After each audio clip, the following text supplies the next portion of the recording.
नमस्कार, stock with में आपका स्वागत है। सर, आज चर्चा करते हैं अमरा राजा बैटरी। तो अमरा राजा एनर्जी एंड मोबिलिटी नाम है इसका। तो इस स्टॉक को अगर देखें तो इसकी प्राइस जो चल रही है, मार्केट प्राइस, वो 1373 रुपए चल रही है। सर, प्राइस में अंतर हो सकता है क्योंकि आपके पास जब वीडियो पहुंचे तो इसका प्राइस हो सकता है ऊपर नीचे हो, मार्केट आवर्स में होगी, मार्केट आवर के बाद का वीडियो है तो ऊपर नीचे प्राइस में उसको आप एडजस्ट कर लीजिए। मैं कुछ ऐसे प्राइस में बताऊंगा जिसमें कि आप इसमें ऐड कर सकते हैं, क्योंकि इस स्टॉक को सबसे पहले फंडामेंटल एनालिसिस चेक करेंगे, फिर इसके टेक्निकल चेक करेंगे कि इस स्टॉक में कहाँ पे एंट्री ली जाए और ये स्टॉक यहाँ से कितना ऊपर तक जा सकता है। तो बने रहिए वीडियो के साथ। अगर आपको वीडियो पसंद आए तो वीडियो लाइक जरूर करें। तो सबसे पहले देखते हैं अमरा राजा एनर्जी एंड मोबिलिटी को। अगर देखें तो इसका रिटर्न अगर हम देखते हैं तो इसका रिटर्न, सर, वनडे का रिटर्न कल के ट्रेडिंग सेशन में 1.3% था और एक सप्ताह का रिटर्न भी इसका माइनस का है। एक महीने का रिटर्न देखा जाए तो 12% नेगेटिव में, 6 महीने का रिटर्न अगर देखा जाए तो 74% का है। उसके बाद एक साल का रिटर्न देखा जाए तो 111% का है और 2 साल का रिटर्न 169% का है और 5 साल का रिटर्न भी मात्र 117% का रिटर्न है। लेकिन अब ये स्टॉक में क्यों आपको सामने लेके आया हूँ, क्योंकि अब इस स्टॉक का समय है। एक एग्जैक्ट इंडस्ट्री हुआ, अमरा राजा वेंट्री हुआ, क्योंकि इनका समय तो अब आया है। क्योंकि इलेक्ट्रिकल व्हीकल की गाड़ियां चलेंगी तो उसमें जो बैटरी वगैरह लगाई जाएंगी, तो बैटरी के ये निर्माता हैं अमरा राजा और एग्जैक्ट इंडस्ट्रीज। तो अब अगर देखें तो इसका मार्केट कैप अगर देखा जाए तो 25,150 करोड़ का मार्केट कैप है और ये स्मॉल कैप की तो श्रेणी में, इसमें लिखा है स्मॉल कैप की श्रेणी में आ रहा है, लेकिन थोड़ा मिड कैप की श्रेणी में कहें तो भी कह सकते हैं। अब इसका बेसिक मूल्य, अगर इसको मैं आपको एक फेयर वैल्यू दिखाता हूँ कि इस स्टॉक की फेयर वैल्यू कितनी है, उसके बाद मैं आपको इस स्टॉक को आपको ले चलूंगा इसके फंडामेंटल की तरफ। अब ये मैं आपको लेके आया investing.com की साइट पे लेके आया। मैं इस पे आपको इस स्टॉक को दिखाना चाह रहा हूँ। इसकी फेयर वैल्यू देखिए, 1461 रुपए की फेयर वैल्यू है।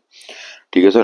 तो इस स्टॉक ये स्टॉक आपको फेयर वैल्यू के ही पास मिल रहा है। इस स्टॉक की जो फेयर वैल्यू है 1461 है और ये चल रहा है 1373 प्राइस में। तो इसका मतलब ये फेयर वैल्यू से भी आपको सस्ता स्टॉक मिल रहा है। ये जब स्टॉक आपको फेयर वैल्यू से सस्ता मिल रहा है तो इस स्टॉक में क्यों ना आपको एंट्री बनाई जाए। तो सबसे पहले हम इसके फंडामेंटल चेक करते हैं, उसके बाद हम देखेंगे कि इसके टेक्निकल क्या कह रहे हैं। अब टेक्निकल में ये तो पता चल गया फेयर वैल्यू 1400 रुपए के आसपास है, 1461 रुपए के, तो यहाँ पे हम एंट्री कर सकते हैं, कोई दिक्कत की बात नहीं है। तो अब इसके थोड़ा फंडामेंटल भी चेक करते हैं कि ये एंट्री लायक स्टॉक है या नहीं है। अब मैं आपको स्क्रीनर की वेबसाइट पे लेके आया। यहाँ अगर हम देखें तो ये स्टॉक देखिए, अमरा राजा ग्रुप की कंपनी है, is the technology leader and one of the largest manufacture of lead acid batteries. तो अब इस स्टॉक को, इसीलिए मैं आपको बता रहा था कि ये स्टॉक का समय तो अब आया है, क्योंकि जब तक अभी तक नहीं चला ये स्टॉक, और चला भी काफी अच्छा रिटर्न दिया है, 173% का अगर रिटर्न दिया है और इस साल इसने 100 लगभग पैसे को डबल किया है। तो जब ये स्टॉक ये चला है तो क्योंकि अब जो समय है वो इन्हीं का है, इन्हीं स्टॉक्स का है। अब मार्केट कैप देखें तो 25,137 करोड़ का मार्केट कैप है। हाई इसने 1,776 रुपए का लगाया जो कुछ दिन पहले ही लगाया था। बुक वैल्यू अगर देखी जाए 370 रुपए की है, जो काफी सही दिखाई दे रही है। बुक वैल्यू 370 रुपए की। अगर आप मेरे रेगुलर व्यूअर हैं तो आपको पता चला होगा कि बुक वैल्यू क्या होती है। केवल सारे नए लोगों के लिए बुक वैल्यू होती है, जो कि ये जो कमा रही है कंपनी, आप जितना कमा रहे हो, जैसे आप जितना कमा रहे हो एक साल में और आपके पास कितना कर्जा है, तो आप कमा रहे हो उसके बाद कर्जा निकाल दो तो आपको जो प्रॉफिट हो रहा है एक साल में, तो वो उसकी बुक वैल्यू है।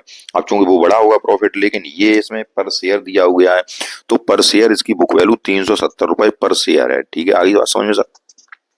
उसके बाद अगर डिविडेंड यील्ड देखें इसकी, तो इसका मतलब डिविडेंड देता है 0.72% है। आरओसी आरओई इसकी वो डिसेंट है 18.7। अगर 14 या 15 से ऊपर होती है तो वो सही मानी जाती है। तो 18.7 है। आरओई इसकी 14 की है। फेस वैल्यू इस शेयर की 1 रुपए की है। अब फेस वैल्यू से मतलब अगर 10 रुपए की या इतनी होती है तो ये स्टॉक स्प्लिट वगैरह हो जाता है, लेकिन इसकी 1 रुपए की फेस वैल्यू है। पीजी रेशियो अगर देखा जाए तो 2.03 है। तो ज्यादा पीजी रेशियो 2.03 अच्छा पीजी रेशियो है। वैसे 1 के बराबर अगर होता है तो स्टॉक बिल्कुल सही माना जाता है, लेकिन 2 के बराबर है तो कोई दिक्कत नहीं, हल्का सा अभी भी ओवर वैल्यूड है स्टॉक पीई रेशियो के सामने। लेकिन फेयर वैल्यू इस स्टॉक की मैंने आपको दिखाई 1461 रुपए, तो इसका मतलब सही प्राइस पे मिल रहा है। इंडस्ट्री पीई अगर देखा जाए 33 रुपए का है और स्टॉक का पीई सर कितना था, स्टॉक का पी सर 26 रुपए का। ये देखिए सर, क्या क्या मतलब बिल्कुल सही प्राइस पे है। स्टॉक का पी 26 है और इंडस्ट्री पी 31 पे है। बहुत ही अच्छी प्राइस में मिल रहा है आपको। क्वार्टरली सेल्स अगर देखें 13% की है, क्वार्टरली प्रॉफिट देखें 23% का है। डिविडेंड यील्ड, अब डेब्ट टू इक्विटी अगर देखा जाए तो 0.02 की है, मतलब बिल्कुल भी कर्जा नहीं है कंपनी के पास। अभी तक जितने फंडामेंटल हमने चेक किए सब एक से एक डिसेंट है, कोई दिक्कत की बात नहीं है। ईपीएस अगर देखा जाए तो 53.2 का है। रिजर्व अगर देखे जाए तो उससे 6,750 करोड़ का रिजर्व है। पेट्रोस की स्कोर देखा जाए 6 का है। 4 से 6 तक का हम कंपनी को एवरेज ले लेते हैं, लेकिन अगर 9 तक निकल आता तो और अच्छा कंपनी के लिए होता। चलो कोई बात, 6 तक है, ठीक है कंपनी का सारा कुछ ठीक है। सेल्स ग्रोथ अगर 10.2 की है, उसका प्लेज परसेंटेज अगर देखी जाए 0 की है। सेल्स ग्रोथ 5 साल की 10% की है, सेल्स ग्रोथ 3 साल की 16% की है। प्राइस टू अर्निंग रेशियो 26 का है। प्रमोटर होल्डिंग इसकी 32.9% की है।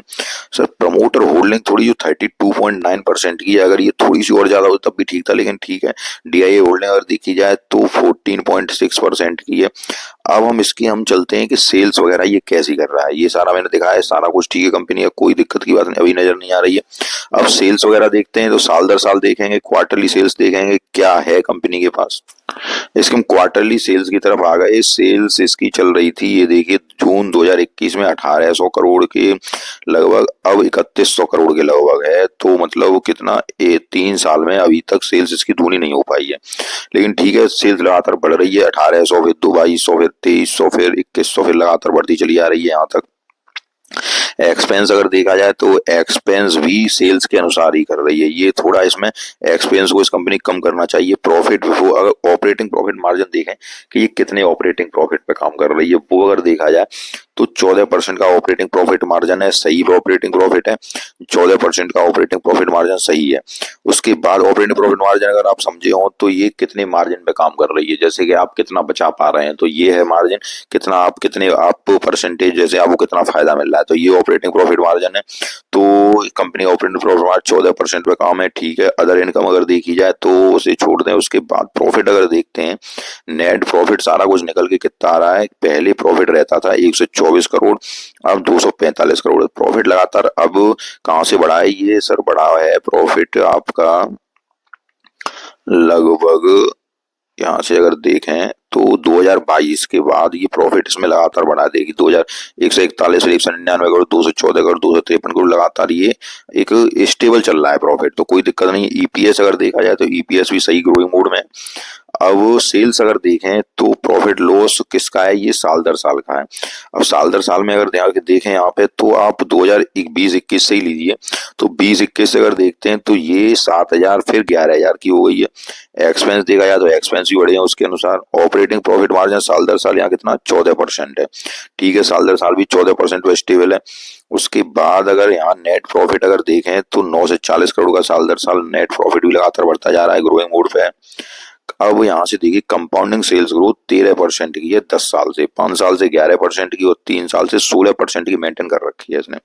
यहाँ पे भी देखें कंपाउंडिंग प्रॉफिट ग्रोथ देखें तो ही 12-18% की। स्टॉक प्राइस सीएजीआर देखें एक साल में 115% का सीएजीआर मेंटेन किया है। और रिटर्न ऑन इक्विटी अगर है तो 14% की रिटर्न ऑन इक्विटी है, वो भी ठीक है। सारा कुछ कंपनी में ठीक है, कोई दिक्कत नहीं है। उसके बाद अब इसके हम चलते हैं बैलेंस शीट की तरफ। तो बैलेंस शीट में अगर रिजर्व देखा जाए तो कंपनी के पास 6,750 करोड़ का रिजर्व है। कंपनी के पास रिजर्व लगातार बढ़ रहा है और एक अच्छी बात है कर्जा लगातार कम हो रहा है, ठीक है सर। तो कर्जा रिजर्व के मुकाबले बहुत कम है, तो खत्म ही है कर्जा, यही समझ सकते हैं, जब चाहे तब पटा सकती है कर्जे को। उसके बाद इसकी और लाइबिलिटीज देखी जाए तो कुल 8,834 करोड़ की है। उसके बाद ये जो काम इसका चल रहा है, फिक्स्ड कर रखा है इसने 3,550 करोड़ का, और जो काम चल रहा है सीडब्ल्यूआईपी जो काम प्रोग्रेस में है वो है 322 करोड़ का इन्वेस्टमेंट कर रखा है कंपनी ने। तो काफी सारा कुछ कंपनी के पास सही है, हमारा राजा बैटरी के पास। हाँ, अगर आपको सारा कुछ समझ में आ रहा हो तो वीडियो बीच में लाइक जरूर कीजिएगा, क्योंकि काफी कुछ बताने का प्रयास कर रहा हूँ मैं फंडामेंटल एनालिसिस में, और काफी डीपली बता रहा हूँ सर।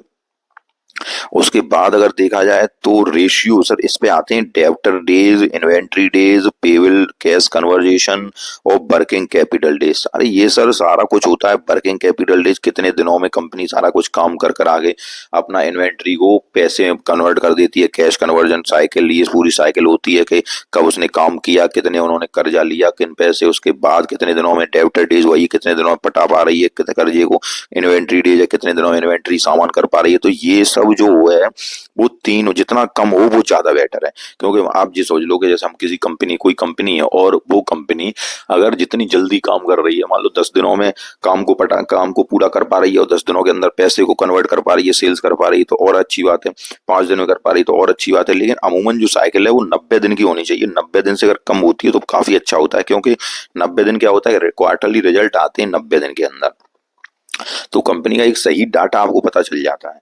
तो अब इसका देखें तो अमरा राजा का ये देखिए 47, 40 और ये लगातार घटते क्रम में रहने चाहिए। तो 47, 48, 47 ये लगातार सही चल रहा है। 33 डेज पे तक ले आई है। इन्वेंट्री डेज देखा जाए तो वो भी सही 88 के लगभग है। और उसके बाद डेज पेबल है आपका 41 दिनों तक ले आई है कंपनी। कैश कन्वर्जेशन है वो भी ठीक है, 80 दिनों तक चल रहा है, सब सही। वर्किंग कैपिटल सारा कुछ काम धंधा कंपनी का बहुत जबरदस्त चल रहा है, कोई दिक्कत कंपनी में नहीं है। आरओसी देखा जाए तो 19% की आरओसी है। अब शेयर होल्डर पैटर्न्स भी देखते हैं हम, तो प्रमोटर के पास 32.86% है, एफआईआई के पास 23.84। अब इसमें गौर करिए आप कि एफआईआई के पास मार्च में 24.46 का था, अब कितना हो गया 23.84। मतलब एफआईआई ने थोड़ा सा माल हल्का सा घटाया है, वहीं डीआईआई ने भी थोड़ा सा माल घटाया है। पब्लिक के पास माल था 27.33, तो पब्लिक ने थोड़ा माल बढ़ा लिया है। ठीक है सर। उसके बाद सारा कुछ मैंने आपको बताने का प्रयास किया। अब हम इसको देखते हैं कि कंपनी की बैलेंस शीट भी हमने चेक कर ली, प्रॉफिट लॉस चेक कर लिया, सारा कुछ हमने चेक कर लिया फंडामेंटल। अब कंपनी के टेक्निकल चार्ट पे चलते हैं कि टेक्निकल चार्ट क्या कहता है। ओवरऑल कंपनी का फंडामेंटल सारा कुछ सही है। अब हम केवल इसके टेक्निकल चार्ट पे चलते हैं कि कहाँ इसमें एंट्री ली जाए और कितने दिनों तक इसको रखा जाए। तो उसके बाद देखते हैं कि टेक्निकल चार्ट पे, अब इसके टेक्निकल चार्ट पे हम आए तो इसने जो हाई लगाया था वो 1776 रुपए का हाई था कंपनी का। उसके बाद इसमें गिरावट लगातार जारी है और इसने 1500 रुपए के सपोर्ट को तोड़ा। उसके बाद अब ये स्टॉक 1386 रुपए के सपोर्ट को भी एक बार तोड़ चुका है और वो स्टॉक आपका आ चुका था लगभग, स्टॉक आ चुका था लगभग सपोर्ट तोड़ के, ये स्टॉक आपका 1342 रुपए। ठीक है सर, 1342 रुपए के आसपास भी आ चुका था। उसके बाद फिर स्टॉक में रिवर्सल आया। अब ये स्टॉक आपको 1386 रुपए के लगभग ऊपर निकल के इस रेंज को 38.2 है, ये आपको दिख रही हो इसमें कि 38.2 की रेंज को, ये 0.38 जो होता है सर उसको 38.2 बोलते हैं। तो यहाँ से ये आपका निकल के इसने इस रेखा को क्रॉस करके यहाँ क्लोजिंग दी है। अब अगर देखा जाए तो अब ये स्टॉक, इसका सपोर्ट कौन सा है आपके पास मिला, एक तो 1386 रुपए का आपको सपोर्ट मिला। उसके बाद एक नेक्स्ट सपोर्ट, इसका स्ट्रॉन्ग सपोर्ट जो है 1266 रुपए है। इसके अलावा ये स्टॉक ज्यादा नीचे नहीं जाएगा, क्योंकि यहाँ तक ये मुझे लग रहा है फिर स्टॉक एक कंसोलिडेट जोन में चला जाएगा और ये कंसोलिडेट कर रहा है। अभी स्टॉक देखो, पहले इसमें क्या हुआ कि यहाँ हाई इसने कितने का लगाया, 1766 रुपए का लगाया। अब इसने प्राइस करेक्शन किया और प्राइस करेक्शन करके फिर ये थोड़ा टाइम करेक्शन करेगा और अगर फिर इसमें कोई अच्छी न्यूज आती है तो यहीं से स्टॉक निकल जाएगा ऊपर। तो सस्टेन कहाँ पे हो जाएगा, लगभग 1266 और ये जो 1386 की जो ये जो दो लेखा है लगभग 38.2 और 50%, इन दोनों के बीच ही सस्टेन करेगा और यहीं पे ये सस्टेन रहेगा स्टॉक। तो दो जो रेंज मिली आपको 1286 से 1266 से 1386 के बीच में। उसके बाद अगर ये स्टॉक यहाँ सस्टेन रहता है 1430 की तरफ, तो फिर ये स्टॉक आपको 1535 की तरफ ऊपर जाता हुआ दिखाई देगा और 1535 के ऊपर निकला है तो फिर ये पुनः आई की तरफ जाता हुआ दिखाई देगा। तो जो आपको कितनी प्राइस पे मैंने फेयर वैल्यू इसकी बताई 1461 रुपए। तो आपको अगर कहाँ पे ऐड करना है, अब आप इन्वेस्टर की बात करते हैं तो सब तरह के इन्वेस्टर होते हैं, कोई ट्रेडिंग पर्पज में होता है, कोई इन्वेस्टमेंट पर्पज में होता है। तो अगर ट्रेडिंग अगर आप करना चाहते हैं तो आपको 1266 पे मिल जाए, तो उसके बाद 1386 तक का टारगेट ले लीजिए, ये ट्रेडिंग पर्पज हो गई। ठीक है, 1386 ऊपर चल रहा है, तो यहाँ अगर स्टेबल रहता है कुछ दिनों के लिए तो आप इसमें 15-35 तक का टारगेट ले लीजिए। लेकिन अगर आप इन्वेस्टर हैं तो आप इसको धीरे धीरे बाई करते जाइए। स्टॉक फेयर वैल्यू के आसपास आपको मिल रहा है, और फेयर वैल्यू के आसपास, और ये स्टॉक आपको आने वाले 2-3 सालों में बहुत ऊंचाई पर ज्यादा दिखाई देगा। कोई दिक्कत की बात नहीं है, स्टॉक में फंडामेंटल काफी मजबूत है स्टॉक का, और सारा कुछ कंपनी में सही है, बैटरी बना रही है। और ये स्टॉक आपको यहाँ से अगर आप 2-3 साल इसको होल्ड करते हैं तो आपको ये स्टॉक यहाँ से बम्पर रिटर्न दिखाएगा। आपको सारी बात मेरी समझ में आ गई। वो जो मैंने पॉइंट बताया आपको किस प्राइस पे लेना है, कहाँ पे ऐड करना है, वो भी मैंने सारे आपको बता दिए। ट्रेडिंग पर्पज में आपको ऐड करना है वो भी बता दिया। और कुछ ऐसे इन्वेस्टर होते हैं जो कि ब्रेकआउट पे बाई करते हैं, तो इसका जो ब्रेकआउट में हॉरिजॉन्टल ब्रेकआउट बेस्ट मानता हूँ, तो वो हॉरिजॉन्टल ब्रेकआउट आपको 1776 रुपए के ऊपर मिलेगा। जब ये फ्रेश हाई लगाएगा, जब 1776 ऊपर के मिले तो आप यहाँ पे बाई कर लीजिए, और वो रेट होगी लगभग 1670-1700 के आसपास। तो वहां पे अगर अगर ये स्टेबल रहता है 17 के आसपास, तो अगर वहां आप बाई करेंगे तो फिर ये रिटर्न आपको बहुत जल्दी देगा, क्योंकि वो ब्रेकआउट है। अगर आप ब्रेकआउट लेना पसंद करते हैं तो फिर हॉरिजॉन्टल ब्रेकआउट अगर आप लीजिएगा तो यहाँ से फिर वो बम्पर रिटर्न देगा। लेकिन ये केवल उन्हीं लोगों के लिए है जो कि ब्रेकआउट लेना पसंद करते हैं। बाकी के लोग जो इन्वेस्टर हैं, तो इन्वेस्टर जो लेना चाहें वो आज आपको फेयर वैल्यू पे मिल रहा है, और ये फेयर वैल्यू पे आप इसको लगातार ऐड करते जाइए। और कहाँ तक ऐड करना है, वो 1266 और इस प्राइस के बीच ऐड करना है। वहां से बाई चांस अगर नीचे गिरे तो स्टॉक को ऐड नहीं करना है, उसके बाद फिर वहीं ऐड करना है जहां ये 1266 और उसके आसपास आए। क्योंकि वो मैं इसलिए बता रहा हूँ क्योंकि वहां से अगर नीचे चला जाता है 50%, तो फिर ये थोड़ा और वीक जोन में चला जाएगा, और वहां पे फिर ये कंसोलिडेट पता नहीं कितने दिनों तक करे। इसलिए आपको जो मैंने प्राइस बताई 1266 और 1386 और 1461 के बीच आप इसको ऐड करते जाइए जब जहां पे भी आपको मिले। मैंने आपको सारी बात बताई हमारा रेजा बैटरी के बारे में। अगर आपको सारी बात पसंद आई हो तो बैटरी इस वीडियो को लाइक कीजिए, चैनल को सब्सक्राइब कीजिए। धन्यवाद।